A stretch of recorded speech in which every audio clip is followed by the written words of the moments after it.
If we move on to offensive line, I think, again, they're above average. They've got an elite left tackle. They've got a very good center, although he is aging. I know that we don't like McGlinchey, but from the run perspective, he actually is an elite blocker. If you pay attention to PFF, from the pass perspective, he's well below average. So he's kind of there. The guards aren't the best, but they also aren't necessarily the worst, you know? So as I was going through it, there really isn't a lot of elite offensive lines anymore in the NFL. I look at like the Saints, maybe the Colts. The Browns are actually pretty good. They put together a heck of an offensive line, but I don't think we're that far off as far as an overall offensive line. I would say that we're definitely above average there as well. See, I'm more skeptical of the 49ers offensive line. The way I look at them is it's the same offensive line that last year, that offensive line was below average.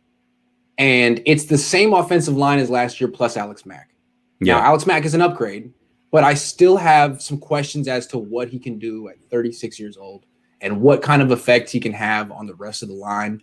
I'm going to say it's average until proven otherwise. I'm just going to err on the side of skepticism with this offensive line because it was worse than the sum of its parts last year. Maybe Alex Mack will tie that together. Yeah, it's a possibility. I'm also of the, you and I have had these conversations. I don't think our offensive line is as bad as everybody wants to make it out. I think our quarterback's slow decision-making is as bad as we want to make it out. I broke this down before. Our quarterbacks last year had 2.4 seconds to throw the ball on average.